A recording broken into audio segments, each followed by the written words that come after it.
அங்கே போய் நின்னவுடனே சாமி என்ன எதிர்பார்ப்பாராம்? முதல்ல சிந்தனை நின்தனக்காக்கி, இவனுடைய நினப்புல எத்தனை பர்சன்ட் இங்கே இருக்கு, முழுக்கவும் இங்கே வச்சிருக்கிறானா இல்லை 20% நினப்பு இங்கே இருந்து 80% வெளியில் வச்சிருக்கிறானா? அப்பர் சாமி சொல்றாருல்ல, அப்பர் சாமி சொல்றாரு, நெஞ்சே நீ வா, நெஞ்சே நீ வா.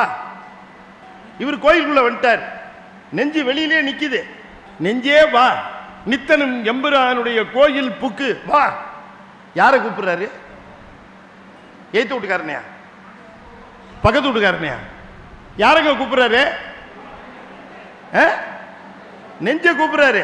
நெஞ்சே நீ வா, நான் கோயிலுக்குள்ள வந்துட்டேன், நீ இன்னும் வெளியில செருப்புக்கிட்டே நிக்கிறிய, யாரும் எடுத்துட்டு போக மாட்டாங்க, உள்ள வாங்குறாரு. நாம ஒரு பக்கம் நின்று நம்ம நெஞ்சு ஒரு பக்கம் நின்னா வழிபாடு இல்லை. அப்ப நாம எங்க இருக்கிறோமோ அங்கேயே நம்முடைய நினைவும் இருக்குமானால் அதுக்கு பேரு யோகம்னு பேரு. அதுக்கு என்ன பேரு? யோகம்னா என்ன அர்த்தம்னா, நான் எங்க பிசிக்கலா பிரசன்ட் ஆயிருக்கணும் அங்கேயே என்னுடைய நினைப்பு முழுக்க இருந்ததுன்னா அதுக்கு பேரு யோகம். யோகம் இருக்கிறது கஷ்டங்கிறீங்களா? கஷ்டமா? நீங்க 7, 6, 7 மணிக்கு எங்க தெருவில் வந்து எல்லா வீட்லையும் பாருங்க, அவன் யோகத்துல தான் இருக்கிறான். எது? டிவியில் சீரியலுக்கு முன்னாடி என்ன நடக்குதுன்னு தெரியல, அப்படி ஒன்றி போய் நிற்கிறான். அதில் அந்த விளம்பர இடைவேளை போடுறப்பதான் கொஞ்சம் அப்படி ரிலாக்ஸ் ஆகி பையனை பார்த்து வரான், டே ஐஸ் வாட்டர் இருந்தான்னா, அப்பா ஃப்ரிட்ஜை காணும்ப்பான் அவன். உடனே அந்தம்மா எந்திரிச்சு எங்க பீரோவையும் காணுன்னா அலறி அடிச்சுக்கிட்டு வெளியில உடியாந்தா எய்த்த மளிகை கடைக்காரர் கேட்கிறாரு, வீடு காலி பண்றீங்களான்னு. ஏன் ஒன்னொன்னா போய்கிட்டே இருந்தது, நீங்க ஏதோ வீடு காலி பண்றீங்கன்னு நாங்க நினைச்சுக்கிட்டோம். அவங்க டிவி பார்த்துட்டு இருக்க நேரத்தில் ஒன்னொன்னா தூக்கிட்டு போயிட்டான். அவ்வளவு தூரம் அந்த டிவி சீரியலை பார்த்துக்கிட்டு யோகத்தில் இருந்தாங்க. அதுவும் யோகம்தான். என்ன அது? அவயோகம். இதுவே கோயில்ல போய் சிவனுக்கு முன்னால் நின்னா சிவயோகம். அவ்வளவுதான், வேற ஒண்ணும் இல்லை. யோகம்னா ரொம்ப பயந்துட வேண்டாம். நம்முடைய எண்ணம் இப்ப நீங்க இருக்கிறது என்ன? சிவயோகம். நீங்க இப்ப சிவனை பற்றிய நினைவும் திருவாசகத்தை பற்றிய நினைவிலையும் இருக்கிற இந்த நேரத்தில் நீங்கள் இங்கே இருப்பது சிவயோகத்தில் இருக்கிறீர்கள்.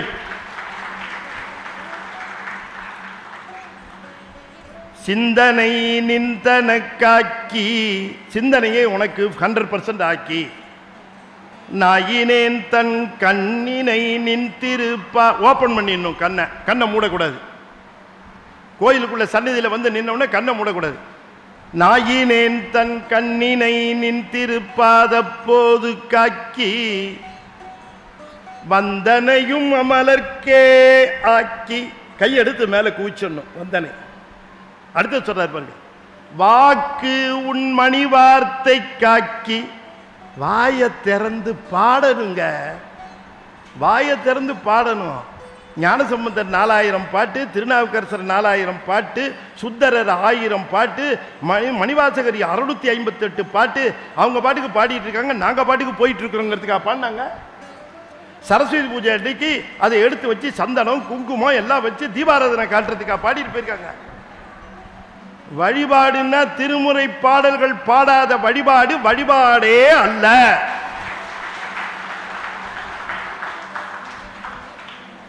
எமக்கு அர்ச்சனை பாட்டே ஆகும், ஆதலால் சொற்றமிழ் பாடுக என்றார் தூமரை பாடும் வாயார். பெரிய புராணத்தினுடைய வேத வாக்கு தத்துவமசி போல மகா வாக்கியம் இது. எனக்கு அர்ச்சனை பாட்டு. அங்க போய் நின்றுகிட்டு என்ன சொல்றான் இந்த பையன்? அவரு காதை கூர்மையா வச்சு பார்க்கிறார். இவன் என்ன சொல்றான்னு இவனுக்கும் தெரியல, சாமிக்கும் தெரியறது இல்லை. ஏன் அங்க போய் முனவர? அங்க போய் நின்று அவருக்கு முன்னால அம்மையே அப்பா ஒப்பிலாமணியே அன்பினில் விளைந்த ஆரமுதே பொய்மையே பெருக்கி பொழுதினை சுருக்கும் புழுத்தலை புலையானேன் தனக்கு செம்மையேயாய சிவபதம் அளித்த செல்வமே சிவபெருமானே இம்மையே உன்னை சிக்கன பிடித்தேன் எங்கெழுந்தருளுவது இனியே. அப்படி கேட்ட உடனே சிவபெருமானுக்கு ஆஹா ஆஹா யாரோ திருவாசகம் பாடுறானே அப்படின்னு எட்டி பார்ப்பார். உடனே அப்ளிகேஷன் கொடுத்துடணும் டக்குன்னு. உடனே சாங்ஷனு. அப்படித்தான் அவரை கவர் பண்ண முடியும். சும்மா தேங்காயை உடைச்சுக்கிட்டு வெத்தலை பார்க்க வாழைப்பழம் எல்லாம் ஒன்றும் வேலைக்கு ஆகாது. நீங்க போய் நின்று பாடணும், இந்த பாடல்களை பாடணும். அதை கேட்டு அவனுக்கு எப்படி இருக்கும்? சில பேர் சொல்றாங்க பண்ணோட பாடணும், ராகமா பாடணும், அப்புறம் தாளத்தோட பாடணும். அதெல்லாம் ஒன்றும் இல்லை. ஏங்க இருக்கிற ஒரு 5-6 ஓதுவாருக்காகவா இந்த 10-12,000 பாட்டியும் பாடிட்டு போயிருக்கிறாங்க? இப்போ ஓதுவாருங்க தான் பாட முடியும். பண்ணோட பாடட்டும், நம்ம கேட்டு மகிழ்வோம். ஆனால் எனக்கு அதனால அது பாட உரிமை இல்லைன்னு நினைக்காதீங்க. ஒவ்வொருத்தருக்கும் பாடுவதற்கு உரிமை இருக்கு. உங்களுக்கு தெரிஞ்ச ராகத்தில் பாடுங்க. கோழை மிடராகன்னாரு, தொண்டை கட்டி இருந்தாலும் பாடுனாரு ஞானசம்பந்த பெருமான். ராகத்தோட பாடணும், தாளத்தோட பாடணுங்கிறது முக்கியம் இல்ல, தப்பு இல்லாம பாடணும், அன்போட பாடணும், இதுதான் முக்கியம். அழித்து பிறக்க ஒட்டா அகில்வேலன் கவியை அன்பால் எழுத்து பிழையற கற்கின்றி. இதான் ரூலு. அருணகிரிநாதர் சொல்ற ரூலு. சந்தம்பாண்டவர் சொல்றார், தப்பு இல்லாம பாடு. இப்போ ஒருத்தர் காலையில் ஆஃபீஸுக்கு கிளம்பிட்டு இருந்தார். ரேடியோவில் ஜேசுதாஸ் பாட்டு போட்டாங்க, அவருக்கு பிடிச்ச பாட்டு. அதை கேட்டார், ரொம்ப நல்லா இருந்த பாட்டு கேட்டார். வேலைக்கு போயிட்டார். சாயந்தரம் வேலையிலேருந்து திரும்பி வந்தார். வீட்டுக்குள்ளே நுழைய அவருடைய ஒரு 5 வயசு பேரன், 5 வயசு பேரன் காலையில் ஜேசுதாஸ் அந்த ரேடியோவில் பாடினார் பாருங்க. அந்த பாட்டை இந்த பையலும் கேட்டிருக்கான் போல இருக்கு, பாடுறான். அந்த பாட்டை இவன் பாடுறான். இப்போ இவர் உள்ள வரார். அந்த பாட்டை கேட்ட உடனே இப்போ இவர் என்ன செய்வார்? டே, காலையில் தான் ஜேசுதாஸ் பாட்டாரடா, நீ எதுக்குடா பாடுற அப்படின்னு சொல்லுவாரா? என்னங்க, இந்த பேரம் பாடினதை கேட்டவுடனே அவருக்கு எப்படி இருக்கும்? சந்தோஷமா இருக்கும்.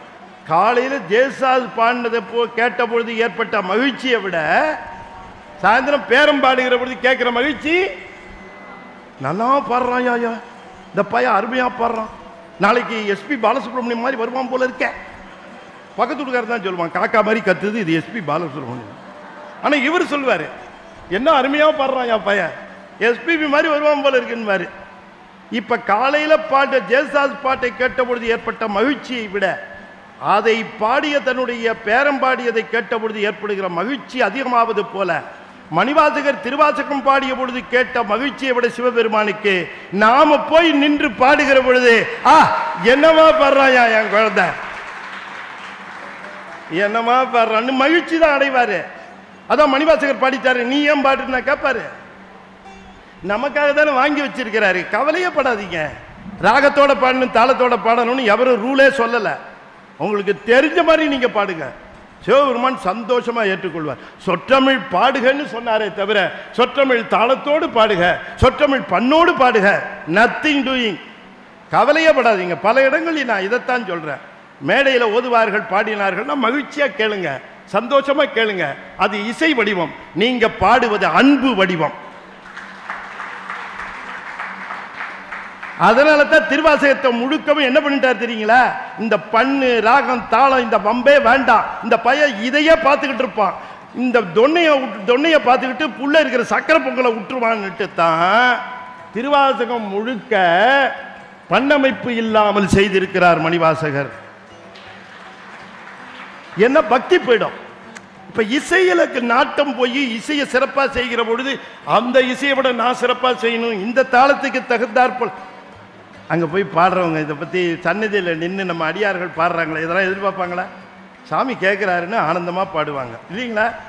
இப்போ மணிவாசகர் சொல்கிறார், சிந்தனை நிந்தன காக்கி நாயினேன் தன் கண்ணினை நின்றிரு பாத போது காக்கி வந்தனையும் மலர்க்கே ஆக்கி வாக்கு உன் மணிவார்த்தைக்கு ஆக்கி.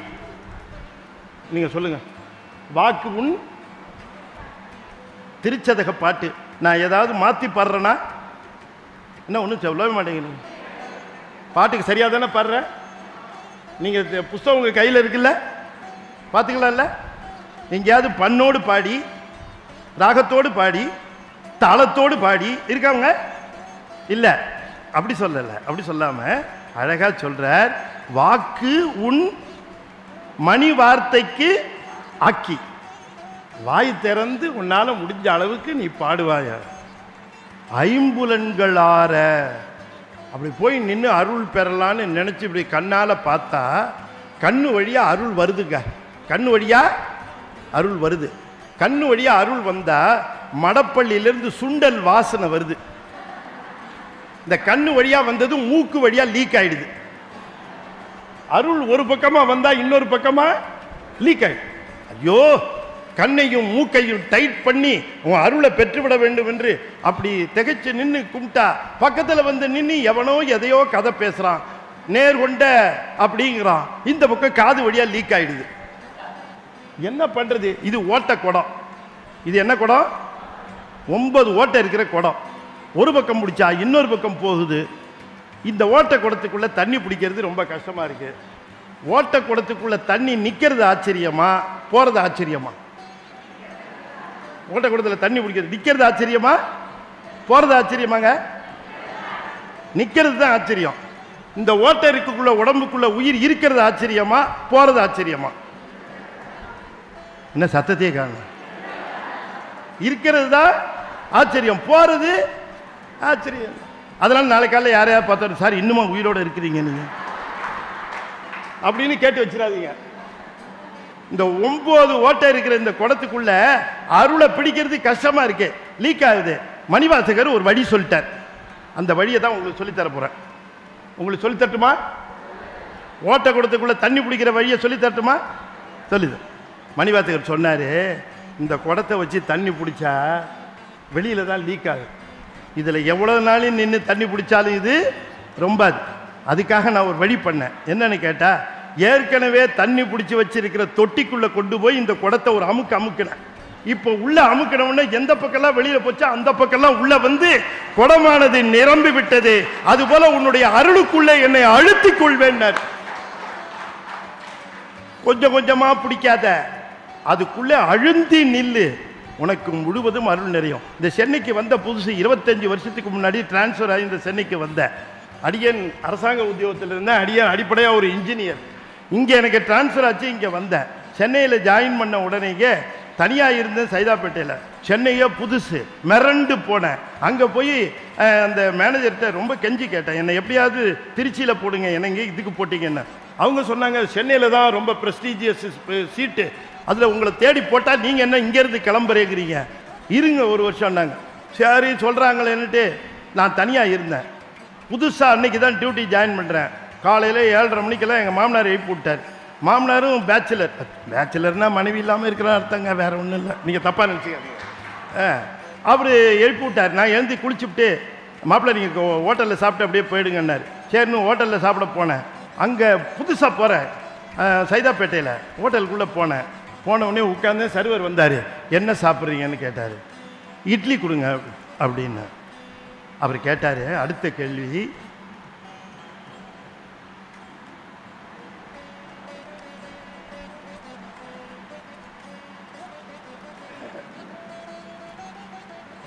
கேள்வி, ஒரு கேள்வி கேட்டார் பாருங்க. உங்களுக்கு இட்லி சாம்பார் வேணுமா, சாம்பார் இட்லி வேணுமான்னு கேட்டார். திகைச்சிட்டேன். என்னடா ரெண்டுக்கு வித்தியாசம்? இட்லி சாம்பார், சாம்பார் இட்லின்னு வார்த்தையை மாற்றி போகிறது வித்தியாசமா? மிரண்டு போனேன். எதுக்கு ஜாக்கிரதையா இருக்கலாம் அப்படின்னுட்டு இட்லி சாம்பார் கொடுங்கன்னு. சரினா அவர் போய் ஒரு பிளேட்டில் 2 இட்லி வச்சு சாம்பாரை ஒரு கப்பில் வச்சு கொண்டு வந்து வச்சார். ஆபத்து நீங்கியதுன்னு நினச்சி அதை போட்டு சாப்பிட்டுட்டு இருந்தா எய்த்தாப்பில் ஒருத்தர் வந்து உட்கார்ந்தார். அவர்கிட்ட வந்து சர்வர் கேட்டார், என்ன வேணும்னார். சாம்பார் இட்லி கொடுன்னார். அவர் ரெண்டுக்கு என்ன வித்தியாசம் கண்டுபிடிச்சிடணும் அப்படின்னுட்டு இட்லி சாப்பிட்றத கூட நிறுத்திவிட்டு ரொம்ப கவனமாக பார்த்துக்கிட்டே இருந்தார். அங்கேருந்து அவர் ஒரு பெரிய பவுல் எடுத்துட்டு வந்தார். இப்படி அதில் சாம்பார் குளம் இருந்தது. இட்லியை காணோம். நானும் எக்கி பார்த்தேன். அவன் சாப்பிட்றவன் பயந்துட்டான். இவன் இட்லியை விட்டு நம்ம இட்லிக்கு தாவிடுவான் போல இருக்க அப்படின்ட்டு கொண்டு வந்து வச்சாரு. பார்த்தா இட்லி சாம்பாருக்குள்ள முழுகி போய் சாம்பார் தான் தெரியுதே தவிர இட்லி கிடைக்கல. அப்பதான் எனக்கு அர்த்தம் புரிஞ்சுது. நான் வேறு சாமி வேறுன்னு இருக்கக்கூடாது. அது இட்லி சாம்பார். அந்த சாம்பாருக்குள்ள கிடக்கிற இட்லி மாதிரி அந்த அருளுக்குள்ள போய் நான் திளைச்சு நிக்கணும். ஐம்புலன்களார வந்தனை ஆண்டு கொண்ட இச்சைமால் அமுத பெரும் கடலே சிந்தனை நின்றன காக்கி நாயினேன் தன் கண்ணினை நின் திருப்பாத போதுக்கு ஆக்கி வந்தனையும் அம்மலர்க்கே ஆக்கி வாக்குண்மணி வார்த்தைக்கு ஆக்கி ஐம்புலன்களார வந்தனை ஆண்டு கொண்ட இச்சை மாலமுத பெரும் கடலே மலையே செந்தாமரை காடனைய திருமேனி சுடரே இரண்டுமிலி அணிய நேர்க்கே தந்ததனை. என்ன ஒரு அழகா சொன்னார். நிறைவு செய்யும் முகமாக ஒரு செய்தியை நான் சொல்லி நிறைவு செய்கிறேன். மணிவாசகர் போய் நின்று வழிபாடு எப்படி செய்யணும்னு சொன்னார். என்ன கேட்டார்? அது முக்கியம் இல்லையா? பாட்டு பாருங்க. உற்றாரை யான் வேண்டேன் ஊர் வேண்டேன் பேர் வேண்டேன் கற்றாரை யான் வேண்டேன் கற்பனவும் கினியாமையும் உற்றாரை யான் வேண்டேன் ஊர் வேண்டேன் பேர் வேண்டேன். ஊரு வேணா பேரு வேணா. எனக்கு அதனால என்ன சந்தேகம்னா, ஊரு வேணாங்கிறாரு பேரு வேணாங்கிறாரு. அவர் போய் வாத ஊருன்னு பேர் வச்சிருப்பாரா? எனக்கு ஊரு வேணா பேரு வேணாங்கிறாரு. ஊர் வேண்டேன் பேர் வேண்டேன். எனக்கு இதெல்லாம் வேணாம்ப்பா. எனக்கு உற்றார் வேணாம், ஊர் வேணாம், பேர் வேணாம், எதுவும் வேணாம். ஒன்னே ஒண்ணுதான் வேணும். ஒன்னே ஒண்ணுதான் வேணும். அவர் என்ன வேணும்னு கேட்கிறாரு நம்ம தெரிஞ்சுக்கிட்டு அதுதானே நம்மளும் கேட்கணும். அதுக்கு தானே திருவாசகம். ஒன்னே ஒண்ணு கொடுன்னு கேட்கிறாருங்க. உற்றாரை யான் வேண்டேன் ஊர் வேண்டேன் பேரு வேண்டேன் கற்றாரை யான் வேண்டேன். படிச்சவங்களை வேண்டான்னு சொன்னதுக்கு என்ன காரணம்னா, படிச்சுட்டு படிச்சதோடு நின்று பிரயோஜனம் இல்லை, பயிற்சிக்கு கொண்டு வரணும். பயிற்சிக்கு கொண்டு வராத படிப்பு என்னங்க பிரயோஜனம்? நிறைய படிச்சிருந்து என்ன பிரயோஜனம்? கார் டிரைவருக்கு ஒருத்தர் வேலைக்கு வந்தாரு. ஒருத்தர் கூப்பிட்டார், சார் வணக்கம் சார். என்னன்னாரு, டிரைவர் வேணும்னு கேட்டீங்களாமே, வந்திருக்கேன்னாரு. காரை பற்றி தெரியுமாப்பா? நல்லா தெரியும் சார். அக்கு வேற ஆணி வேற தெரியும். ஆக்சிலேட்டர் எங்கே இருக்குது, பிரேக் எங்கே இருக்குது, ஸ்டீரிங் எங்கே இருக்குது, கிளட்ச் எங்கே இருக்குது, முன்னால் என்ன இருக்குது, பின்னால் அக்கு வேற ஆணி வேற எல்லாத்தையும் படித்து வச்சிருக்கேன் சார் கம்ப்ளீட்டா. அப்படியா? சரி, எத்தனை வருஷம் அனுபவம்? இப்போ கார் கொடுத்தீங்கன்னா ஏறுனா இன்னையிலேருந்து தான் ஆரம்பம். இவனை நம்பி ஏற முடியுமா உள்ளார? அப்போ படித்து என்னங்க பிரயோஜனம்? நீங்கள் சொல்லுங்க பார்க்கலாம். அந்த டிரைவர் வேலைக்கு சேர்த்துக்க முடியுமா? முடியாதே. அப்ப சிவனை பத்தி படிச்சுக்கிறதும் சிவனை பத்தி கேட்கறதும் சிவனை பத்தி தெரிஞ்சுக்கிறதுலையும் என்னங்க பிரயோஜனம்? சிவனை அனுபவித்தீர்களா? அவன் அனுபவ பொருள். ஒரு பொருளை அனுபவத்திற்கு தாய் என்று அவனிடம் போய் நிற்க கூடாது. உன்னை அனுபவிக்க வேண்டும், உன்னை நீ தாய் என்று தான் கேட்க வேண்டும் சிவபெருமானிடம். அதைத்தான் செஞ்சார் நம்ம மணிவாசக பெருமான்.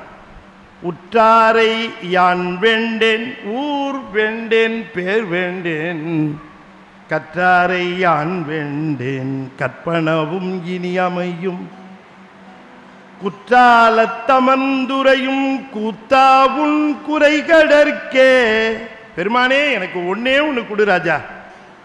நடராஜா, கூத்த பெருமானே, சித்திர சபையிலே வீற்றிருக்கக்கூடிய செழும் பொருளே, ஒரே ஒரு விஷயம் எனக்கு கொடு. நான் அதைத்தான் கேட்கிறேன். குற்றாலத்தமர்ந்துரையும் கூத்தா உன் குறைகழற்கே. எப்படி என்ன வேணும்னு கேட்கிறார் பாருங்க. கற்றாவின் மனம் போல கசிந்து உருக வேண்டுவனே. இதுதான் வேணுங்கிற. என்ன வேணுமா? புதுசா கன்று குட்டி ஈன்ற ஒரு பசுவின் மனதை எனக்கு தா. இதுதாங்க விண்ணப்பம். விண்ணப்பத்தை நல்ல கவனமா கேட்கணும். மனசுல வாங்கி பதிய வச்சுக்கோங்க. கற்றாவின் மனம் போல், நான் சொல்றேனேன்னு என்ன தப்பா நினைச்சுக்காதீங்க. இதுக்கு விளக்கம் சொல்லி எந்த உரையும் இல்லை. இதற்கான அடிப்படை விளக்கம் சொல்லி எந்த உரையும் கிடையாது. அடியும் ஒரு திருவாசகம் எழுதியிருக்கிறேன். அந்த திருவாசகத்தில் குறிப்புரைன்னு எழுதியிருக்கிறேன். இந்த திருவாசகத்தில் இருக்கக்கூடிய இந்த உரை நீங்க எந்த புத்தகத்திலையும் பார்க்க முடியாது. மற்ற புத்தகத்தில் இருக்கிறத எழுதுறதுக்கு சிவகுமார் எதுக்கு? இதுல இருக்கக்கூடிய நுட்பங்களை மற்றும் திருவாசகத்திலே ஒவ்வொரு இடத்திலே இருக்கக்கூடிய நுட்பங்களை நான் வெளிக்கொணர்ந்து இதுல எழுதியிருக்கிறேன். என்னுடைய நூல் இது. அதுல நல்ல கவனமா கேட்கணும். மணிவாசகர் சொல்றாரு, கற்றான் சொன்ன புதிதாக கன்று ஈன்ற பசு, அந்த பசுவோட மனதை எனக்கு கொடுன்னு கேட்கிறார். எப்பவுமே 6 அறிவு படைத்த ஒரு உயிர் 5 அறிவு படைத்த உயிரை விட மேல, புதிதாக கன்று ஈன்ற பசுன்னு சொன்னதுக்கு பதிலா புதிதாக குழந்தை பெற்ற ஒரு தாயின்னு சொல்லியிருக்கலாமே. ஒரு தாயின் மனம் போல எனக்கு கொடுன்னு சொல்லியிருக்கலாமே. ஒரு பசுவின் மனம் போல குடின்னு ஏன் கேட்கிறார் அப்படின்னு எனக்கு சந்தேகம். இப்ப மணிவாசகர் என்ன பண்ணார்? பிறவிகளையே லிஸ்ட் போட்டார். பிறவிகளிலேயே மிக உயர்ந்தது ஒன்று, பிறவிகளிலேயே மிக தாழ்ந்தது இன்னொன்று. இதான் ஸ்கேலு. பிறவியிலேயே உயர்ந்தது, பிறவியிலேயே தாழ்ந்தது, பிறவியிலேயே உயர்ந்தது தாய், பிறவியிலேயே இழிந்தது நாய். இதான் அவர் ஸ்கேலு. தாய் நாய். பெருமானே, உயர்ந்த தாயை காட்டிலும் பெரியவன் நீ, நான் இழிந்த நாயை காட்டிலும் இழிந்தவன் நான். நாயில் கடையாய் கிடந்த அடியேற்கு, இப்ப அதுக்கு தான் விளக்கம் சொல்லிட்டு இருந்தேன். நான் என்ன புதுசா சொல்லிட்டு இருக்கேன் நினைக்காதீங்க. அவர் இந்த 2 வரியில சொன்னதை தான் இப்ப உங்களுக்கு விளக்கினேன். தாயிற் சிறந்த நாயில் கடையாய், அப்படி அந்த மாதிரி சொன்னார். அப்ப தாயத்தான் சொல்லியிருக்கார். இந்த உலகத்தில் எப்பவுமே அருளாளர்கள் இறைவனுடைய கருணையை சொல்ல வருகிற பொழுது தாயத்தான் சொல்லுவாங்க. இந்த தாயோட கருணை அப்படி. அந்த தாயினுடைய கருணை ஏன் அப்படின்னா, விளக்கமாக கேளுங்க. இந்த தாய் என்ன பண்ணுவா, இந்த குழந்தைய 6 மாதம் இருக்கிற குழந்தைய அதை எடுத்து அரவணைச்சி, அதுக்கு குளிப்பாட்டி, அதுக்கு அமுது ஊட்டி, அதுக்கு பவுடர்லாம் அடித்து, அதுக்கு பொட்டெல்லாம் வச்சு, அப்புறம் கன்னத்தில் கருப்பாக ஒரு பொட்டு வச்சு, அந்த குழந்தைய அந்த கலரில் தான் இருக்கும். இருந்தாலும் அப்படி ஒரு பொட்டை வச்சு, பக்கத்து வீட்டுக்காரி உத்து பார்க்குறா, அவ கண்ணில் கொல்லி வைக்க அப்படின்னுட்டு ஒரு பொட்டை வச்சு, அந்த குழந்தைய எடுத்து அது கையை காலை ஆட்டிக்கிட்டு இருக்கோம். கண்ணா பத்துக்களை, கண்ணா விளையாடுற அப்படின்னு முத்துன்னு ஒரு துணி விரித்து அந்த குழந்தைய அது மேலே போட்டுட்டு போய் தட்டை எடுத்து, காலையிலேருந்து பல்லில் பச்சை தண்ணி படலை, வீட்டுக்காரரை வேலைக்கு அனுப்பிச்சாச்சு, டிஃபன் கட்டி கொடுத்து ஸ்கூலுக்கு போகிற பையனை அனுப்பிச்சாச்சு, வயிறை கிள்ளுது, தட்டை எடுத்து சாதத்தை போட்டு குழம்ப ஊற்றி பிசைஞ்சு இந்த தாயி கண்ணா அந்த குழந்தைய பார்த்து கண்ணா விளையாடுறான்னு சோத்தை பிசைஞ்சு ஒரு வாய் வைக்க போவா, அந்த குழந்தை ஆகி போயிடும். என்ன போகும் சொல்லுங்க, தப்பு இல்ல, ஆகி போயிடும். இந்த சோத்தை பிசைஞ்ச கையை எடுத்துட்டு இந்த தாய் முகம் சுழிப்பாளா தாய், அப்படியே முகமெல்லாம் வளர்ந்து கண்ணா ஆகி போயிட்டியாடான்னு வருவா. ஏன்னா அவளுக்கு தான் தெரியும் 3 நாளா போகாம இருக்கு. உடனே என்ன பண்ணுவா, ஓடி போய் சோத்த அலம்ப மறந்து மலத்தை போய் அலம்புவா அந்த தாய். நம்மால அங்க நின்னான்னு வச்சுக்கோங்க, சனியை எப்ப போகுது பாருன்னு தட்டை தூக்கிட்டு வெளியில ஓடிடுவான். ஆனா அந்த தாய் கொஞ்சம் கூட பார்க்காம சோத்த அலம்ப மறந்து மலத்தை அலம்ப போவா. ஒரு பிறவியில ஒரு உயிரினுடைய ஒரு மலத்தை அலம்புகிற தாயே பெரியவள்னா, ஒவ்வொரு பிறவியிலும் ஒவ்வொரு உயிரினுடைய 3 மலத்தை கழுவுகிறானே சிவபெருமான், அவன் தாயை காட்டிலும் பெரியவன். அவன் என்ன செய்யறான், மலம் கழுவுறாங்க, நமக்கு மலம் கழுவுறான், அதுதான் அவன் செய்யறான். அதனால சொன்னார், தாயின் மும்மலம் மாற்றி தயா என்னும் தோயமதாய் எழும் சூரிய நாம என்னாரு திருமூலர்.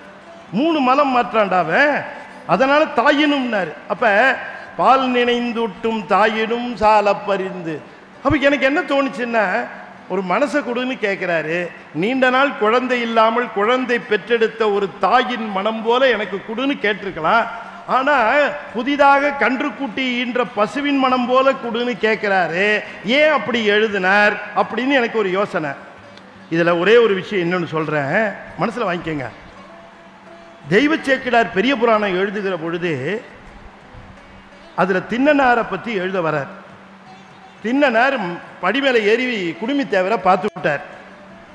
பார்த்த உடனே ஓடி போய் ஆற தழுவுகிறார், கண்ணீர் பெருக்குகிறார். சாமியை பார்த்த உடனே கண்ணப்பர் கேட்குற முதல் கேள்வி என்ன தெரியுங்களா? முதல் கேள்வி என்ன கேட்டாரு? சாமி நீங்க தனியாவா இருக்கிறேன்னு கேட்கிறார்.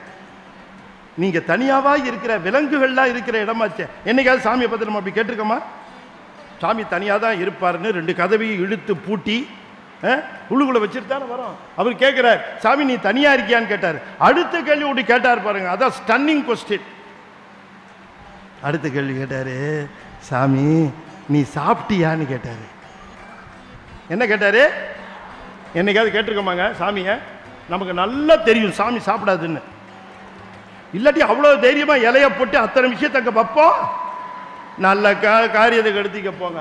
சாமி மட்டும் ஒன்னொன்னா எடுக்க ஆரம்பிச்சாருன்னு வச்சுங்க, அது சரி அப்படின்னுட்டு சாமி ஒன்றும் சாப்பிடும். ஆனால் அவர் கேட்கிறாரு அப்பாவித்தனமா, சாமி நீ சாப்பிட்டு உனக்கு சாப்பிட்றதுக்கு கொண்டாருன்னு கிளம்புறாரு. கிளம்புற நேரத்தில் பிரிய மனசில் போதுவார், நோக்குவார், மீளப்போவார், ஆற தழுவுவார், உச்சி மோந்தார், கண்ணீர் பெருக்குகிறார்.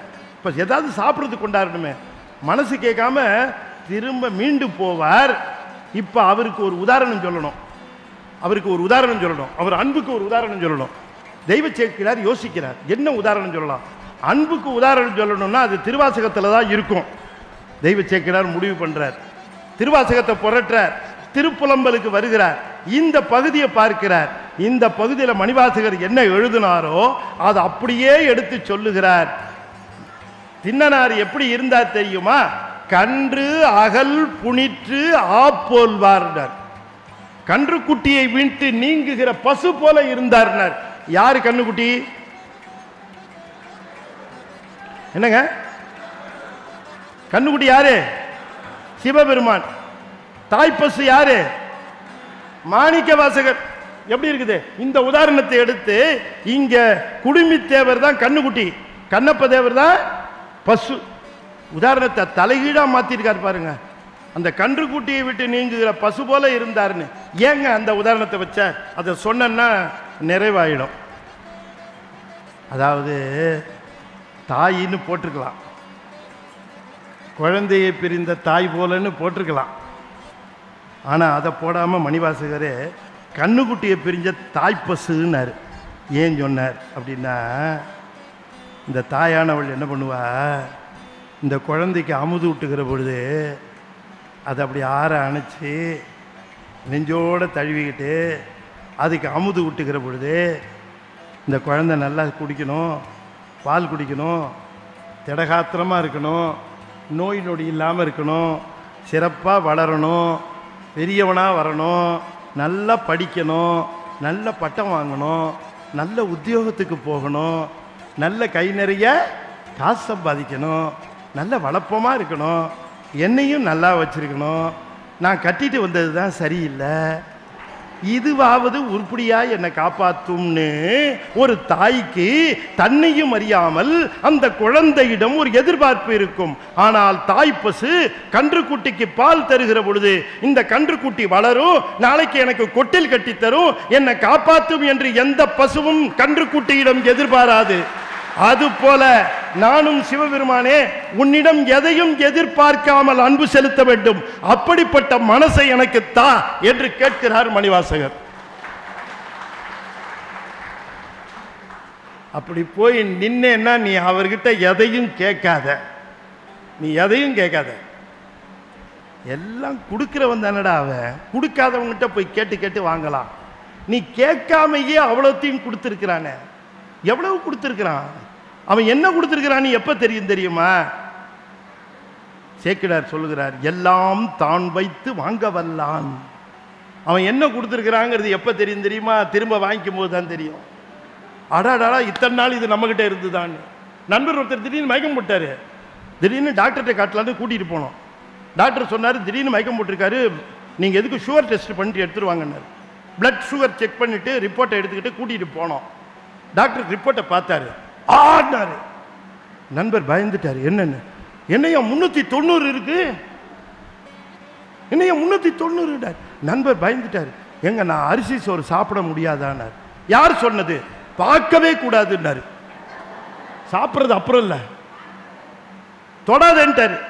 அன்னையிலிருந்து இவருக்கு டைனிங் டேபிளில் என்ன வருதுன்னா கம்பு, கேவுரு, கூழ் எல்லாம் வருது.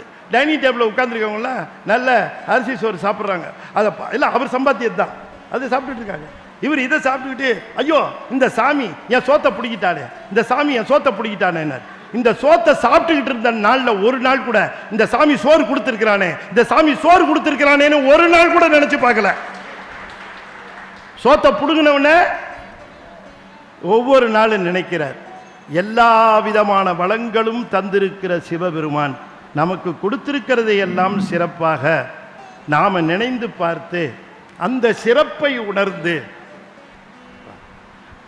இந்த சிறப்பை நாம் இறைவன் நமக்கு தந்திருக்கிற அத்தனையும் உணர்ந்து, மணிவாசக பெருமான் சிவபெருமானை தேடி போனாரா? அதுல ஒன்று சொல்லுவார், ஈர்த்தென்னை ஆட்கொண்ட எந்தை. எது எதை ஈர்க்கும்? இதுக்கு நான் பதில் சொல்ல மாட்டேன், நீங்க உங்க பதிலை வச்சுதான் நான் எல்லாம் சொல்ல போறேன். காந்தம் ஈர்க்கும். இங்க ஈர்த்து எண்ணெய் ஆட்கொண்ட எந்தை பெருமான்னு சொல்றாரு. இதுல யாரு காந்தம், யாரு இரும்பு? பெருமான் காந்தம், மணிவாசகர் இரும்பு. சரி, மாத்திக்க மாட்டீங்கல்ல? யாரு காந்தம்? சிவபெருமான். யார் இரும்பு? மணிவாசகர். சரி, இப்ப காந்த இரும்பை இழுக்கும் போது எது அசையும், எது அசையாது?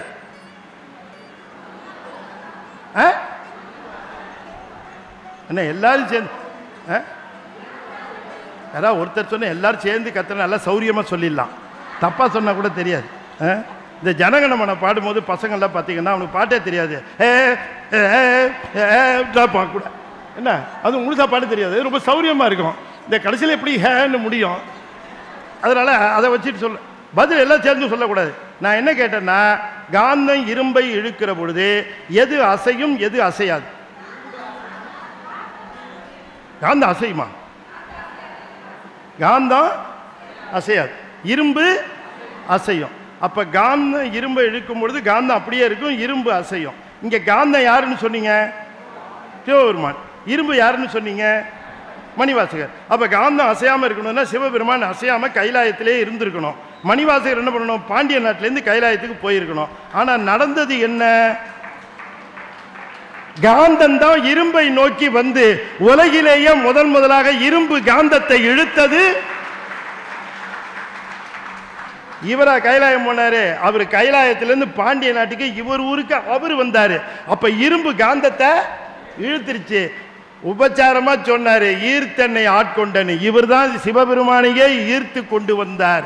சிவபெருமானை பத்தி கேட்கிற பொழுது மணிவாசகர் சொல்லுகிறார், தந்தது உன் தன்னை, கொண்டது என் தன்னை. சங்கரா ஆர்கோலோ சதுரர், அந்த ஒன்றில்லா ஆனந்தம் பெற்றேன், யாது நீ ஒன்று பெற்றது என்பால் அப்படின்னு கேட்கிறார். சிவபெருமானை சொல்றார், நீ என்ன இவ்வளவு சாமர்த்தியம் இல்லாம ஒரு வியாபாரம் பண்ணிவிட்ட? தகரத்தை போய் வாங்கியிருக்கிறிய, தங்கத்தை கொடுத்து விட்டு, தங்கமா இருக்கிற ஒன்றை கொடுத்து விட்டு தகரமா இருக்கிற எண்ணெய் போய் இப்படி வாங்கி விட்டிய. இந்த மாதிரி வியாபாரம் பண்ணலாமா? அடுத்த தடவை வியாபாரம் பண்ணுவதும் ஊட்டம்மாவை கேட்டுக்கிட்டு பண்ணு அப்படிங்கிறார். நான் உங்ககிட்ட இருந்து ஆனந்தம் பெற்றேன், நீ என்கிட்ட இருந்து என்ன பெற்றேங்கிறார். யாரு? நம்மளா ஏமாறுறவரு? ஏங்க சிவபெருமானை ஏமாறுறவரு?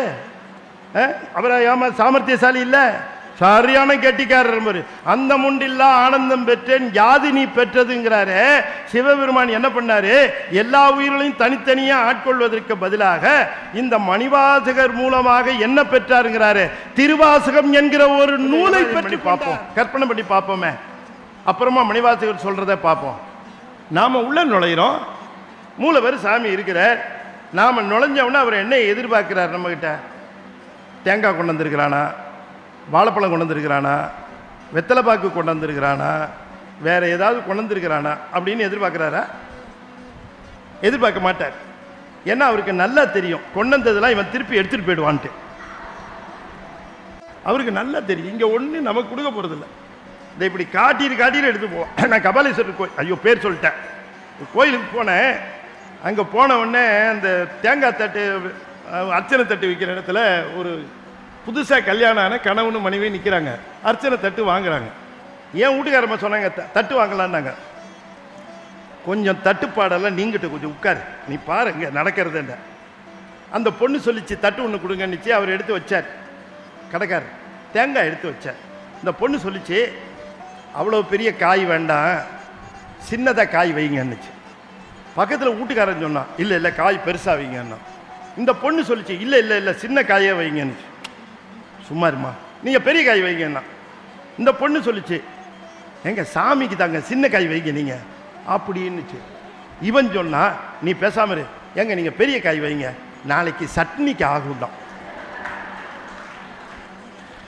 இப்ப இந்த தேங்காய் சாமிக்கா சட்னிக்கா நீங்களே சொல்லுங்க. இந்த தேங்காய்க்காகவா அந்த ஆள் உட்கார்ந்துருக்கிறாங்க? இந்த தேங்காய் வாழைப்பழத்துக்காக அவர் ஒரு நாளைக்கு எத்தனை தேங்காய் பார்ப்பாரு, எத்தனை வாழைப்பழத்தை பார்ப்பாரு. அதுவும் என்ன நினைப்பாரு, ஏன்டா இந்த தேங்காய் வாழைப்பழத்தை நீ விடவே மாட்டியாடா? அந்த காலத்திலிருந்து இந்த காலம் வரைக்கும் திரும்ப திரும்ப தேங்காயும் வாழைப்பழத்தையும் வெத்தலை பாக்கியுமே கொண்டாந்துட்டு இருக்கிறீங்க. இந்த தேங்காய் வாழைப்பழத்தினால அவரை கவுத்துள்ளான்னு நினைக்கிறானே நம்மால் எவ்வளோ பெரிய கில்லாடி பாருங்க.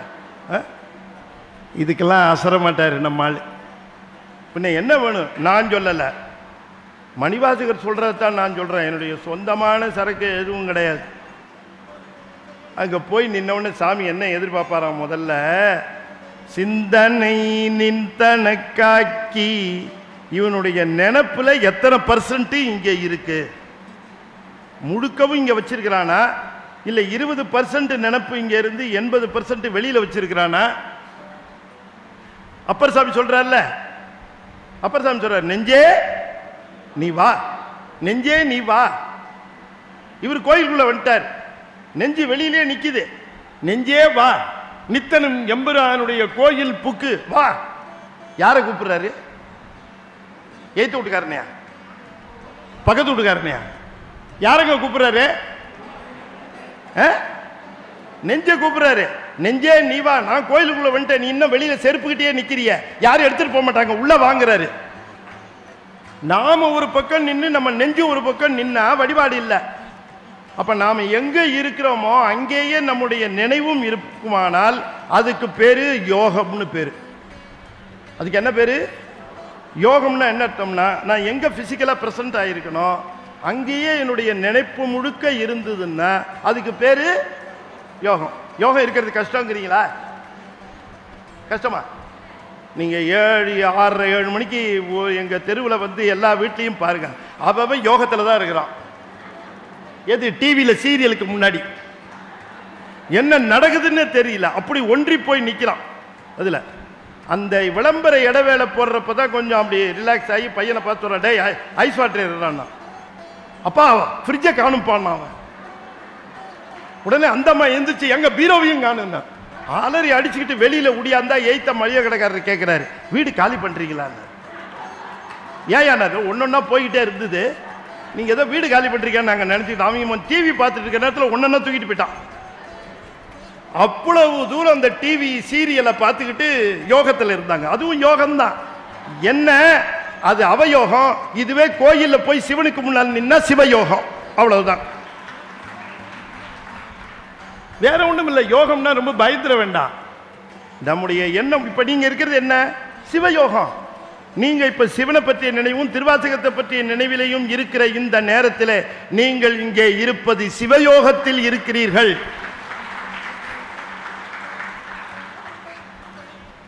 சிந்தனை நின்தனக்காக்கி, சிந்தனையை உனக்கு 100% ஆக்கி, நாயினேன் தன் கண்ணினை நின்றிருப்பா. ஓபன் பண்ணிடணும் கண்ணை மூடக்கூடாது.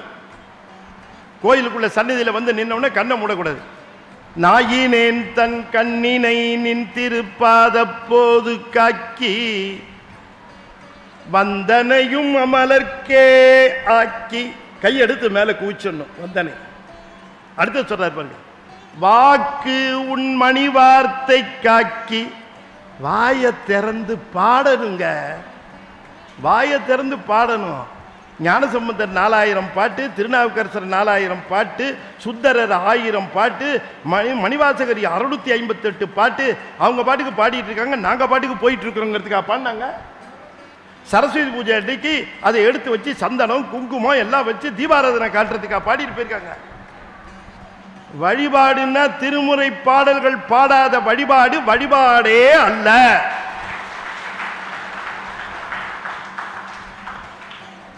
எமக்கு அர்ச்சனை பாட்டே ஆகும், ஆதலால் சொற்றமிழ் பாடுக என்றார் தூமரை பாடும் வாயார். பெரிய புராணத்தினுடைய வேத வாக்கு தத்துவமசி போல மகா வாக்கியம் இது. எனக்கு அர்ச்சனை பாட்டு. அங்க போய் நின்றுட்டு என்ன சொல்றான் இந்த பையன்னு அவரு காதை கூர்மையா வச்சு பார்க்கிறார். இவன் என்ன சொல்றான்னு இவனுக்கும் தெரியல, சாமிக்கும் தெரியறது இல்லை. ஏன் அங்க போய் முனவர அங்க போய் நின்று அவருக்கு முன்னால அம்மையே அப்பா ஒப்பிலாமணியே அன்பினில் விளைந்த ஆரமுதே பொய்மையே பெருக்கி பொழுதினை சுருக்கும் புழுத்தலை புலையானேன் தனக்கு செம்மையேயாய சிவபதம் அளித்த செல்வமே சிவபெருமானே இம்மையே உன்னை சிக்கன பிடித்தேன் எங்கெழுந்தருளுவது இனியே. அப்படி கேட்ட உடனே சிவபெருமானுக்கு ஆஹா ஆஹா யாரோ திருவாசகம் பாடுறானே அப்படின்னு எட்டி பார்ப்பார். உடனே அப்ளிகேஷன் கொடுத்துடணும் டக்குன்னு, உடனே சாங்ஷனு. அப்படித்தான் அவரை கவர் பண்ண முடியும். சும்மா தேங்காயை உடைச்சுக்கிட்டு வெத்தலை பார்க்க வாழைப்பழம் எல்லாம் ஒன்றும் வேலைக்கு ஆகாது. நீங்க போய் நின்று பாடணும், அந்த பாடல்களை பாடணும். அதை கேட்டு அவனுக்கு எப்படி இருக்கும்? சில பேர் சொல்றாங்க பண்ணோட பாடணும், ராகமா பாடணும், அப்புறம் தாளத்தோட பாடணும். அதெல்லாம் ஒன்றும் இல்லை. ஏங்க இருக்கிற ஒரு 5-6 ஓதுவாருக்காகவா இந்த 12,000 பாட்டையும் பாடிட்டு போயிருக்கிறாங்க? இப்போ ஓதுவாருங்க தான் பாட முடியும். பண்ணோட பாடட்டும், நம்ம கேட்டு மகிழ்வோம். ஆனால் எனக்கு அதனால அது பாட உரிமை இல்லைன்னு நினைக்காதீங்க. ஒவ்வொருத்தருக்கும் பாடுவதற்கு உரிமை இருக்கு. உங்களுக்கு தெரிஞ்ச ராகத்தில் பாடுங்க. கோழை மிடராகன்னாரு, தொண்டை கட்டி இருந்தாலும் பாடுனாரு ஞானசம்பந்த பெருமான். ராகத்தோட பாடணும், தாளத்தோட பாடணுங்கிறது முக்கியம் இல்லை, தப்பு இல்லாம பாடணும், அன்போட பாடணும், இதுதான் முக்கியம். அழித்து பிறக்க ஒட்டா அகில்வேலன் கவியை அன்பால் எழுத்து பிழையற கற்கின்றி. இதான் ரூலு. அருணகிரிநாதர் சொல்ற ரூலு. சந்தம் பாடினவர் சொல்றார், தப்பு இல்லாம பாடு. இப்போ ஒருத்தர் காலையில் ஆஃபீஸுக்கு கிளம்பிட்டு இருந்தார். ரேடியோவில் ஜேசுதாஸ் பாட்டு போட்டாங்க, அவருக்கு பிடிச்ச பாட்டு. அதை கேட்டார், ரொம்ப நல்லா இருந்த பாட்டு கேட்டார். வேலைக்கு போயிட்டார். சாயந்தரம் வேலையிலேருந்து திரும்பி வந்தார். வீட்டுக்குள்ளே நுழைய அவருடைய ஒரு 5 வயசு பேரன், 5 வயசு பேரன் காலையில் ஜேசுதாஸ் அந்த ரேடியோவில் பாடினார் பாருங்க. அந்த பாட்டை இந்த பையலும் கேட்டிருக்கான் போல இருக்கு, பாடுறான். அந்த பாட்டை இவன் பாடுறான். இப்போ இவர் உள்ள வரார். அந்த பாட்டை கேட்ட உடனே இப்போ இவர் என்ன செய்வார்? டே, காலையில் தான் ஜேசுதாஸ் பாட்டாரடா, நீ எதுக்குடா பாடுற அப்படின்னு சொல்லுவாரா? என்னங்க, இந்த பேரம் பாடினதை கேட்டவுடனே அவருக்கு எப்படி இருக்கும்? சந்தோஷமா இருக்கும்.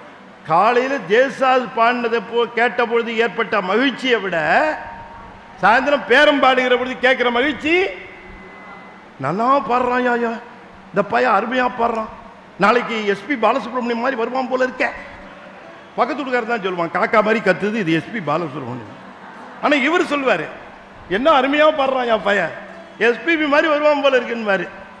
இப்ப காலையில பாட்ட ஜேசுதாஸ் பாட்டை கேட்ட பொழுது ஏற்பட்ட மகிழ்ச்சியை விட அதை பாடிய தன்னுடைய பேரம் பாடியதை கேட்ட பொழுது ஏற்படுகிற மகிழ்ச்சி அதிகமாவது போல மணிவாசகர் திருவாசகம் பாடிய பொழுது கேட்ட மகிழ்ச்சியை விட சிவபெருமானுக்கு நாம போய் நின்று பாடுகிற பொழுது என்னமா பாடுறாயா என் குழந்தை,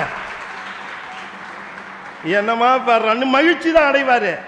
அதான் மணிவாசகர் பாடித்தாரு, நீ ஏன் பாடுனா கேட்பாரு. நமக்காக தானே வாங்கி வச்சிருக்கிறாரு, கவலையே படாதீங்க. ராகத்தோட பாடணும், தாளத்தோட பாடணும்னு எவரும் ரூலே சொல்லல. உங்களுக்கு தெரிஞ்ச மாதிரி நீங்க பாடுங்க, சிவபெருமான் சந்தோஷமா ஏற்றுக்கொள்வார். சொற்றமிழ் பாடுகன்னு சொன்னாரே தவிர சொற்றமிழ் தாளத்தோடு பாடுக, சொற்றமிழ் பண்ணோடு பாடுக நத்திங் டூயிங். கவலையே படாதீங்க. பல இடங்களில் நான் இதைத்தான் சொல்றேன்.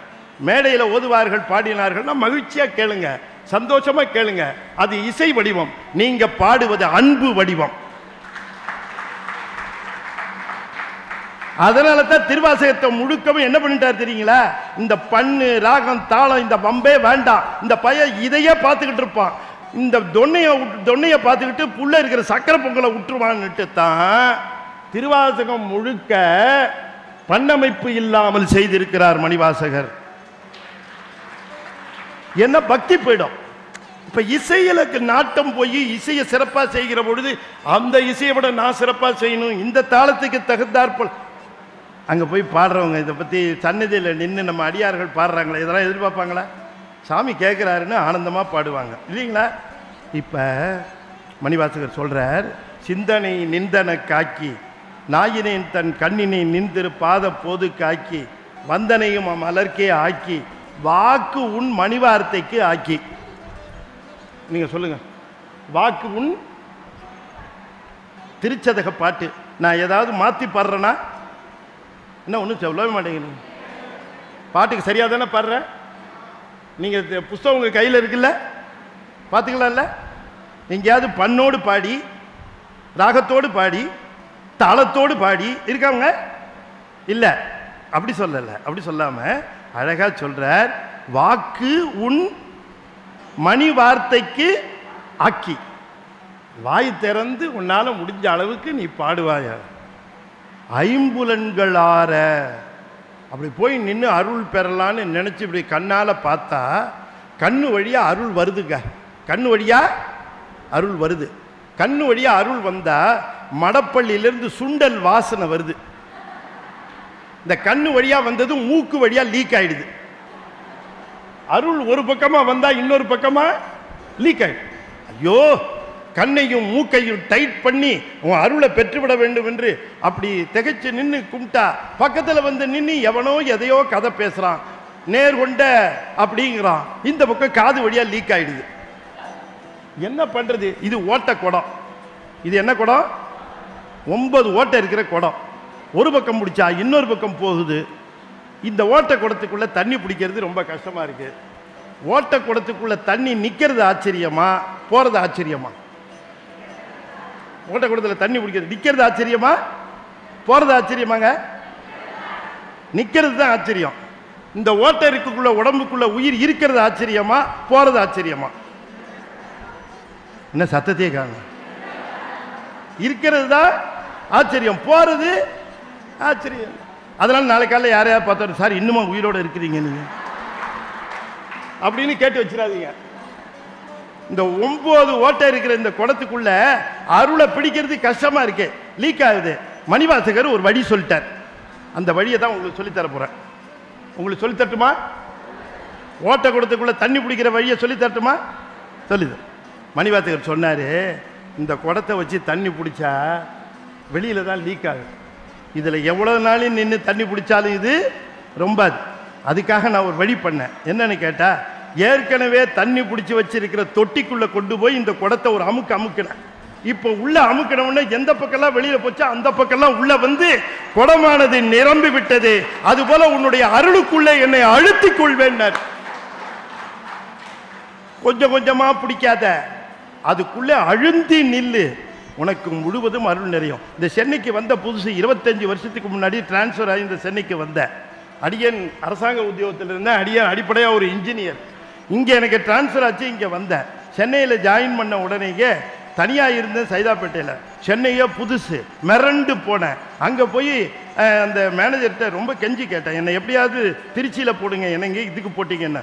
அவங்க சொன்னாங்க, சென்னையில் தான் ரொம்ப ப்ரெஸ்டீஜியஸ் சீட்டு, அதில் உங்களை தேடி போட்டால் நீங்கள் என்ன இங்கேருந்து கிளம்புறேங்கிறீங்க, இருங்க ஒரு வருஷம்னாங்க. சரி சொல்கிறாங்களேன்னுட்டு நான் தனியாக இருந்தேன். புதுசாக அன்னைக்கு தான் டியூட்டி ஜாயின் பண்ணுறேன். காலையில் 7:30 மணிக்கெல்லாம் எங்கள் மாமனார் எழுப்பி விட்டார். மாமனாரும் பேச்சுலர். பேச்சுலர்னால் மனைவி இல்லாமல் இருக்கிற அர்த்தங்க, வேறு ஒன்றும் இல்லை, நீங்கள் தப்பாக நினச்சிக்காதீங்க. அவர் எழுப்பி விட்டார். நான் எழுந்து குளிச்சுவிட்டு, மாப்பிள்ளை நீங்கள் ஹோட்டலில் சாப்பிட்டு அப்படியே போயிடுங்கன்னார். சரின்னு ஹோட்டலில் சாப்பிட போனேன். அங்கே புதுசாக போகிறேன் சைதாப்பேட்டையில். ஹோட்டலுக்குள்ளே போனேன். போனவுடனே உட்காந்து சர்வர் வந்தார். என்ன சாப்பிட்றீங்கன்னு கேட்டார். இட்லி கொடுங்க அப்படின்னு. அவர் கேட்டாரு. அடுத்த கேள்வி,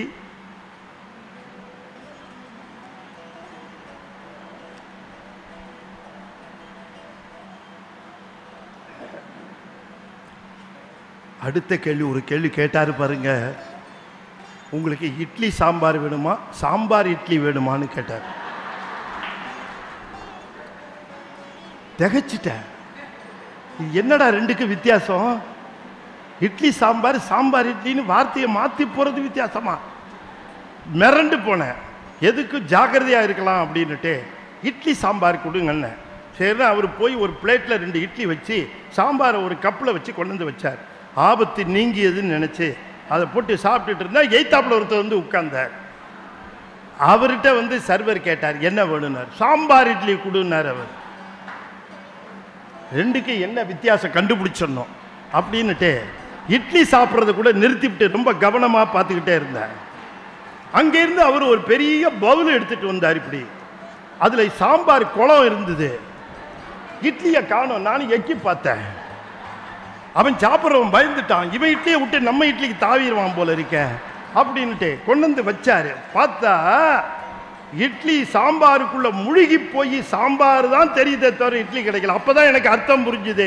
நான் வேறு சாமி வேறுன்னு இருக்கக்கூடாது. அது இட்லி சாம்பார். அந்த சாம்பாருக்குள்ள கிடக்கிற இட்லி மாதிரி அந்த அருளுக்குள்ள போய் நான் திளைச்சு நிக்கணும். ஐம்புலன்களார வந்தனை ஆண்டு கொண்ட இச்சைமால் அமுத பெரும் கடலே, சிந்தனை நின்தன காக்கி நாயினேன் தன் கண்ணினை நின் திருப்பாத போதுக்கு ஆக்கி, வந்தனையும் அம்மலர்க்கே ஆக்கி வாக்குண்மணி வார்த்தைக்கு ஆக்கி, ஐம்புலன்களார வந்தனை ஆண்டு கொண்ட இச்சை மாலமுத பெரும் கடலே, மலையே செந்தாமரை காடனைய திருமேனி சுடரே,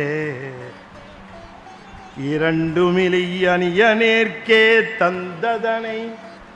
என்ன ஒரு அழகா சொன்னார். நிறைவு செய்யும் முகமாக ஒரு செய்தியை நான் சொல்லி நிறைவு செய்கிறேன்.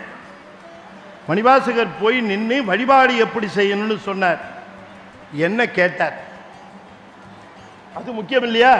பாட்டு பாருங்க. உற்றாரை யான் வேண்டேன், ஊர் வேண்டேன், பேர் வேண்டேன், கற்றாரை யான் வேண்டேன், கற்பனவும் கினியாமையும், உற்றாரை யான் வேண்டேன், ஊர் வேண்டேன், பேர் வேண்டேன்.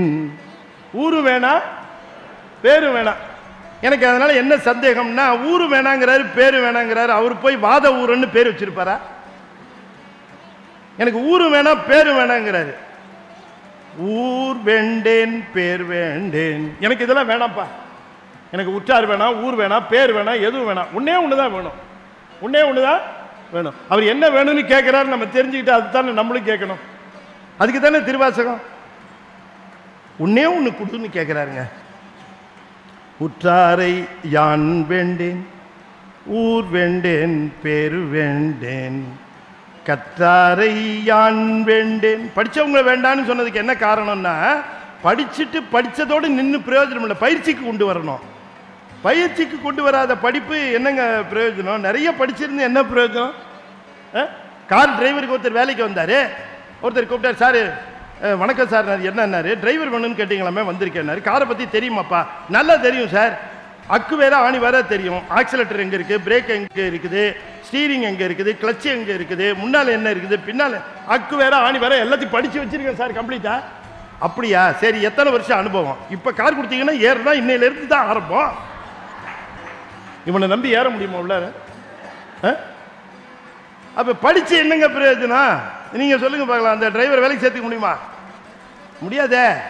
அப்ப சிவனை பத்தி படிச்சுக்கிறதும், சிவனை பத்தி கேட்கறதும், சிவனை பத்தி தெரிஞ்சுக்கிறதுலையும் என்னங்க பிரயோஜனம்? சிவனை அனுபவித்தீர்களா? அவன் அனுபவ பொருள். ஒரு பொருளை அனுபவத்திற்கு தாய் என்று அவனிடம் போய் நிற்கக்கூடாது. உன்னை அனுபவிக்க வேண்டும், உன்னை நீ தாய் என்று தான் கேட்க வேண்டும் சிவபெருமானிடம். அதைத்தான் செஞ்சார் நம்ம மணிவாசக பெருமான். உற்றாரை யான் வேண்டேன், ஊர் வேண்டேன், பேர் வேண்டேன், கற்றாரை யான் வேண்டேன், கற்பனவும் இனி அமையும், குற்றாலத்தமந்துரையும் கூத்தாவுன் குறைகடற்கே. பெருமானே, எனக்கு ஒன்னே ஒன்று கொடு ராஜா. நடராஜா, கூத்த பெருமானே, சித்திர சபையிலே வீற்றிருக்கக்கூடிய செழும் பொருளே, ஒரே ஒரு விஷயம் எனக்கு கொடு. நான் அதைத்தான் கேட்கிறேன். குற்றாலத்தமர்ந்துரையும் கூத்தா உன் குறைகழற்கே. எப்படி என்ன வேணும்னு கேட்கிறார் பாருங்க. கற்றாவின் மனம் போல கசிந்து உருக வேண்டுவனே. இதுதான் வேணுங்கிற. என்ன வேணுமா? புதுசா கன்றுக்குட்டி ஈன்ற ஒரு பசுவின் மனதை எனக்கு தா. இதுதாங்க விண்ணப்பம். விண்ணப்பத்தை நல்ல கவனமாக கேட்கணும், மனசுல வாங்கி பதிய வச்சுக்கோங்க. கற்றாவின் மனம் போல், நான் சொல்றேனேன்னு என்ன தப்பா நினைச்சுக்காதீங்க. இதுக்கு விளக்கம் சொல்லி எந்த உரையும் இல்லை. இதற்கான அடிப்படை விளக்கம் சொல்லி எந்த உரையும் கிடையாது. அடிய ஒரு திருவாசகம் எழுதியிருக்கிறேன். அந்த திருவாசகத்தில் குறிப்புரைன்னு எழுதியிருக்கிறேன். இந்த திருவாசகத்தில் இருக்கக்கூடிய இந்த உரை நீங்க எந்த புத்தகத்திலையும் பார்க்க முடியாது. மற்ற புத்தகத்தில் இருக்கிறத எழுதுறதுக்கு சிவகுமார் எதுக்கு? இதுல இருக்கக்கூடிய நுட்பங்களை மற்றும் திருவாசகத்திலே ஒவ்வொரு இடத்திலே இருக்கக்கூடிய நுட்பங்களை நான் வெளிக்கொணர்ந்து இதுல எழுதியிருக்கிறேன். என்னுடைய நூல் இது. அதுல நல்ல கவனமா கேட்கணும். மணிவாசகர் சொல்றாரு, கற்றான்னு சொன்னா புதிதாக கன்று ஈன்ற பசு, அந்த பசுவோட மனதை எனக்கு கொடுன்னு கேட்கிறார். எப்பவுமே ஆறறிவு படைத்த ஒரு உயிர் 5 அறிவு படைத்த உயிரை விட மேல, புதிதாக கன்று ஈன்ற பசுன்னு சொன்னதுக்கு பதிலா புதிதாக குழந்தை பெற்ற ஒரு தாயின்னு சொல்லியிருக்கலாமே. ஒரு தாயின் மனம் போல எனக்கு கொடுன்னு சொல்லியிருக்கலாமே. ஒரு பசுவின் மனம் போல குடின்னு ஏன் கேட்கிறார் அப்படின்னு எனக்கு சந்தேகம். இப்ப மணிவாசகர் என்ன பண்ணார்? பிறவிகளையே லிஸ்ட் போட்டார். பிறவிகளிலேயே மிக உயர்ந்தது ஒன்று, பிறவிகளிலேயே மிக தாழ்ந்தது இன்னொன்று. இதான் ஸ்கேலு. பிறவியிலேயே உயர்ந்தது, பிறவியிலேயே தாழ்ந்தது, பிறவியிலேயே உயர்ந்தது தாய், பிறவியிலேயே இழிந்தது நாய். இதான் அவர் ஸ்கேலு. தாய் நாய். பெருமானே, உயர்ந்த தாயை காட்டிலும் பெரியவன் நீ, நான் இழிந்த நாயை காட்டிலும் இழிந்தவன் நான். நாயில் கடையாய் கிடந்த அடியேற்கு. இப்ப அதுக்கு தான் விளக்கம் சொல்லிட்டு இருந்தேன். நான் என்ன புதுசா சொல்லிட்டு இருக்கேன் நினைக்காதீங்க. அவர் இந்த 2 வரியில சொன்னதை தான் இப்ப உங்களுக்கு விளக்கினேன். தாயிற் சிறந்த நாயில் கடையாய், அப்படி அந்த மாதிரி சொன்னார். அப்ப தாயத்தான் சொல்லியிருக்கார். இந்த உலகத்தில் எப்பவுமே அருளாளர்கள் இறைவனுடைய கருணையை சொல்ல வருகிற பொழுது தாயத்தான் சொல்லுவாங்க. இந்த தாயோட கருணை அப்படி. அந்த தாயினுடைய கருணை ஏன் அப்படின்னா, விளக்கமாக கேளுங்க. இந்த தாய் என்ன பண்ணுவா, இந்த குழந்தைய 6 மாதம் இருக்கிற குழந்தைய அதை எடுத்து அரவணைச்சி, அதுக்கு குளிப்பாட்டி, அதுக்கு அமுது ஊட்டி, அதுக்கு பவுடர்லாம் அடித்து, அதுக்கு பொட்டெல்லாம் வச்சு, அப்புறம் கன்னத்தில் கருப்பாக ஒரு பொட்டு வச்சு, அந்த குழந்தைய அந்த கலரில் தான் இருக்கும் இருந்தாலும் அப்படி ஒரு பொட்டை வச்சு, பக்கத்து வீட்டுக்காரி உத்து பார்க்குறா, அவ கண்ணில் கொல்லி வைக்க அப்படின்னுட்டு ஒரு பொட்டை வச்சு, அந்த குழந்தைய எடுத்து அது கையை காலை ஆட்டிகிட்டு இருக்கோம். கண்ணா பத்துக்களை, கண்ணா விளையாடுற அப்படின்னு முத்துன்னு ஒரு துணி விரித்து அந்த குழந்தைய அது மேலே போட்டுட்டு போய் தட்டை எடுத்து, காலையிலேருந்து பல்லில் பச்சை தண்ணி படலை, வீட்டுக்காரரை வேலைக்கு அனுப்பிச்சாச்சு, டிஃபன் கட்டி கொடுத்து ஸ்கூலுக்கு போகிற பையனை அனுப்பிச்சாச்சு, வயிறை கிள்ளுது, தட்டை எடுத்து சாதத்தை போட்டு குழம்ப ஊற்றி பிசைஞ்சு இந்த தாயி கண்ணா அந்த குழந்தைய பார்த்து கண்ணா விளையாடுறான்னு சோத்தை பிசைஞ்சு ஒரு வாய் வைக்க போவா, அந்த குழந்தை ஆகி போயிடும். என்ன போகும்? சொல்லுங்க, தப்பு இல்ல, ஆயி போயிடும். இந்த சோத்த பிசைஞ்ச கையை, இந்த சோத்த பிசைஞ்ச கையை எடுத்துட்டு இந்த தாய் முகம் சுளிப்பாளா? முகம் சுளிப்பாளா தாய்? அப்படியே முகமெல்லாம் வளர்ந்து கண்ணா ஆயி போயிட்டியாடா, ஆயி போயிட்டியாடான்னு வருவா. ஏன்னா அவளுக்கு தான் தெரியும் 3 நாளா போகாம இருக்கு. உடனே என்ன பண்ணுவா? ஓடி போய் சோத்த அலம்ப மறந்து மலத்தை போய் அலம்புவா அந்த தாய். நம்மால அங்க நின்னான்னு வச்சுக்கோங்க, சனியை எப்ப போகுது பாருன்னு தட்டை தூக்கிட்டு வெளியில ஓடிடுவான். ஆனா அந்த தாய் கொஞ்சம் கூட பார்க்காம சோத்த அலம்ப மறந்து மலத்தை அலம்ப போவா.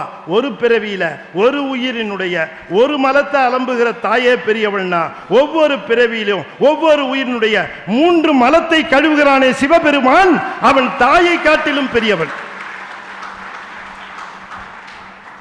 அவன் என்ன செய்யறான்? மலம் கழுவுறாங்க. நமக்கு மலம் கழுவுறான், அதுதான் அவன் செய்யறான்.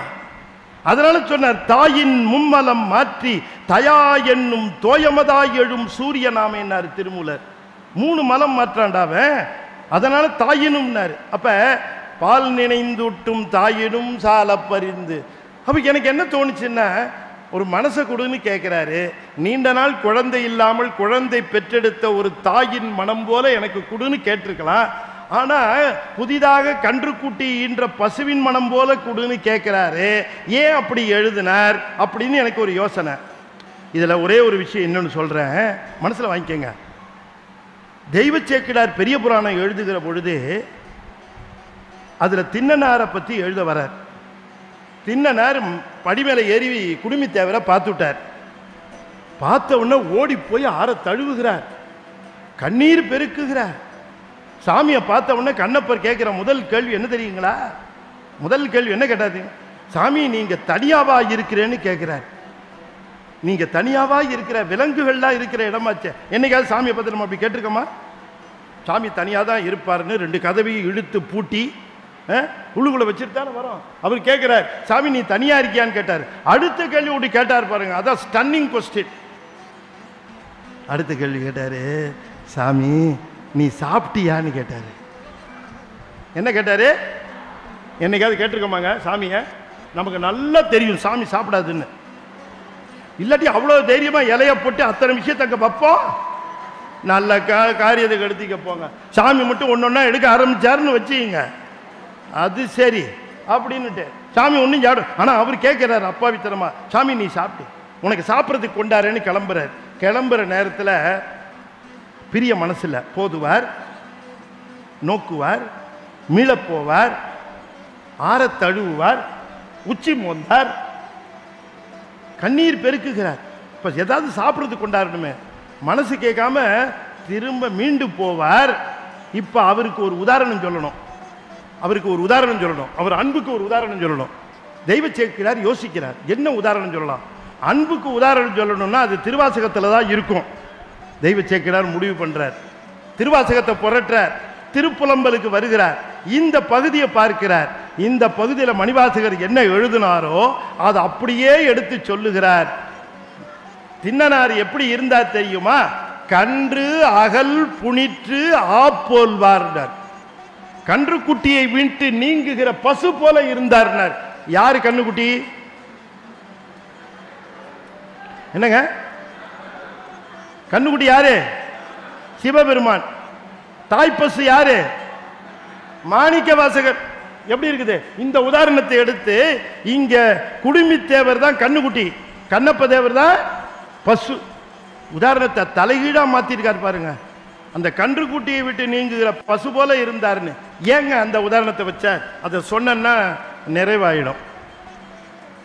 அதாவது தாயின்னு போட்டிருக்கலாம், குழந்தையை பிரிந்த தாய் போலன்னு போட்டிருக்கலாம்.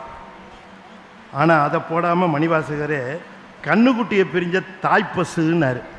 ஏன் சொன்னார் அப்படின்னா, இந்த தாயானவள் என்ன பண்ணுவா, இந்த குழந்தைக்கு அமுது விட்டுக்கிற பொழுது அதை அப்படி ஆற அணைச்சி நெஞ்சோடு தழுவிக்கிட்டு அதுக்கு அமுது விட்டுக்கிற பொழுது இந்த குழந்தை நல்லா குடிக்கணும், பால் குடிக்கணும், திடகாத்திரமாக இருக்கணும், நோய் நொடி இல்லாமல் இருக்கணும், சிறப்பாக வளரணும், பெரியவனாக வரணும், நல்லா படிக்கணும், நல்ல பட்டம் வாங்கணும், நல்ல உத்தியோகத்துக்கு போகணும், நல்ல கை நிறைய காசு சம்பாதிக்கணும், நல்ல வளப்பமாக இருக்கணும், என்னையும் நல்லா வச்சிருக்கணும், நான் கட்டிட்டு வந்தது தான் சரியில்லை, இதுவாவது உருப்படியா என்னை காப்பாற்றும்னு ஒரு தாய்க்கு தன்னையும் அறியாமல் அந்த குழந்தையிடம் ஒரு எதிர்பார்ப்பு இருக்கும்.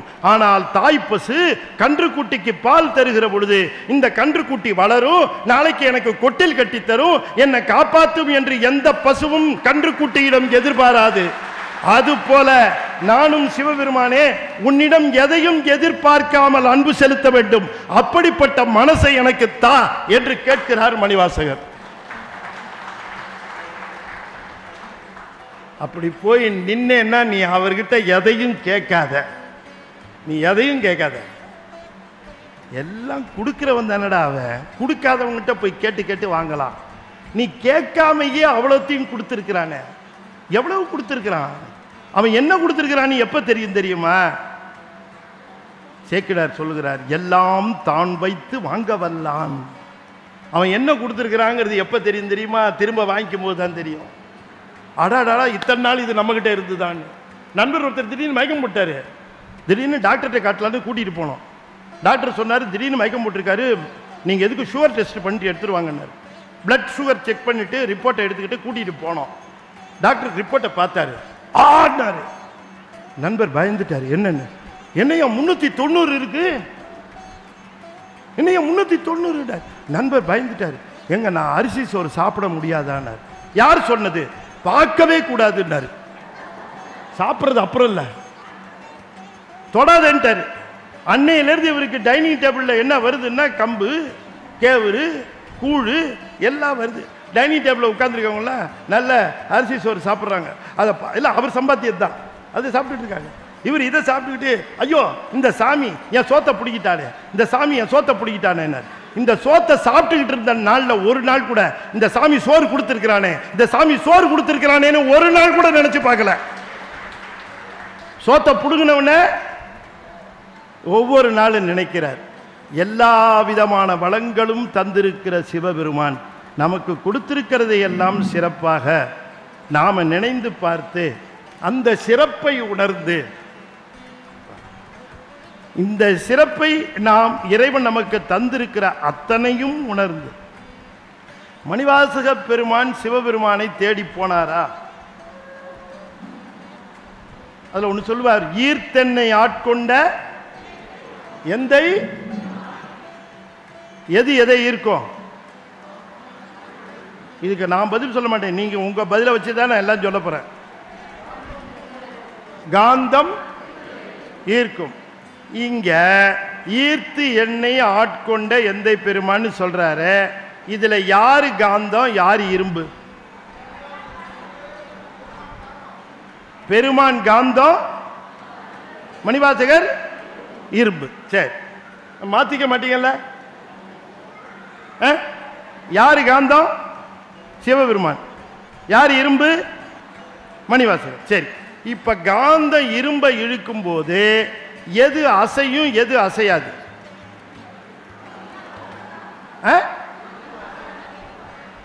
எல்லாரும் சேர்ந்து யாராவது ஒருத்தர் சொன்ன எல்லாரும் சேர்ந்து கத்தனை நல்லா சௌரியமா சொல்லிடலாம், தப்பா சொன்னா கூட தெரியாது. இந்த ஜனகணமன பாடும்போது பசங்கள்லாம் பார்த்தீங்கன்னா அவனுக்கு பாட்டே தெரியாது, கூட என்ன அது முழுசா பாட தெரியாது, ரொம்ப சௌரியமா இருக்கும். இந்த கடைசியில் எப்படி ஹேன்னு முடியும், அதனால அதை வச்சுட்டு சொல்ல, பதில் எல்லாம் சேர்ந்து சொல்லக்கூடாது. நான் என்ன கேட்டேன்னா, காந்தம் இரும்பை இழுக்கிற பொழுது எது அசையும் எது அசையாது? காந்தம் அசையுமா?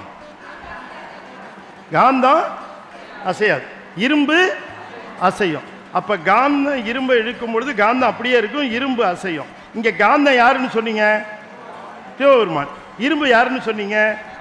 மணிவாசகர். அப்ப காந்தம் அசையாம இருக்கணும்னா சிவபெருமான் அசையாம கைலாயத்திலே இருந்திருக்கணும். மணிவாசகர் என்ன பண்ணணும்? பாண்டிய நாட்டிலேருந்து கைலாயத்துக்கு போயிருக்கணும். ஆனா நடந்தது என்ன?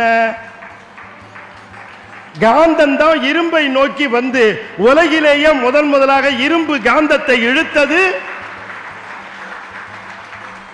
இவரா கைலாயம் போனாரு? அவர் கைலாயத்திலிருந்து பாண்டிய நாட்டுக்கு இவர் ஊருக்கு அவர் வந்தாரு. அப்ப இரும்பு காந்தத்தை இழுத்துருச்சு. உபச்சாரமா சொன்னாரு, ஈர்த்தன்னை ஆட்கொண்டனு. இவர் தான் சிவபெருமானையே ஈர்த்து கொண்டு வந்தார். சிவபெருமானை பத்தி கேட்கிற பொழுது மணிவாசகர் சொல்லுகிறார், தந்தது உன் தன்னை, கொண்டது என் தன்னை. சங்கரா ஆர்கோலோ சதுரர், அந்த ஒன்றில்லா ஆனந்தம் பெற்றேன், யாது நீ ஒன்று பெற்றது என்பார் அப்படின்னு கேட்கிறார். சிவபெருமானை சொல்றார், நீ என்ன இவ்வளவு சாமர்த்தியம் இல்லாம ஒரு வியாபாரம் பண்ணிவிட்ட? தகரத்தை போய் வாங்கியிருக்கிறிய, தங்கத்தை கொடுத்து விட்டு, தங்கமா இருக்கிற உன்னை கொடுத்து விட்டு, தகரமா இருக்கிற எண்ணெய் போய் இப்படி வாங்கி விட்டிய. இந்த மாதிரி வியாபாரம் பண்ணலாமா? அடுத்த தடவை வியாபாரம் பண்ணுவதும் ஊட்டம்மாவை கேட்டுக்கிட்டு பண்ணு அப்படிங்கிறார். நான் உங்ககிட்ட இருந்து ஆனந்தம் பெற்றேன், நீ என்கிட்ட இருந்து என்ன பெற்றேங்கிறார். யாரு? நம்மளா ஏமாறுறவரு? ஏங்க சிவபெருமானை ஏமாறுறவரு? அவரை சாமர்த்தியசாலி இல்ல, சரியான கெட்டிக்காரர். அந்த முண்டில்லா ஆனந்தம் பெற்றேன், யாது நீ பெற்றதுங்கிறாரு. சிவபெருமான் என்ன பண்ணாரு? எல்லா உயிர்களையும் தனித்தனியா ஆட்கொள்வதற்கு பதிலாக இந்த மணிவாசகர் மூலமாக என்ன பெற்றாருங்கிறாரு? திருவாசகம் என்கிற ஒரு நூலை பெற்றுக் கொண்டார். செய்யற டியூட்டியே இந்த திருவாசகமே பண்ணிடுது. இப்ப எல்லா இடத்துக்கும் சிவபெருமான் வர வேண்டியதில்லை. திருவாசகங்கிற நூலை கொண்டு அத்தனை பேரையும் ஆட்கொள்ளுகிறார் என்று சொல்லி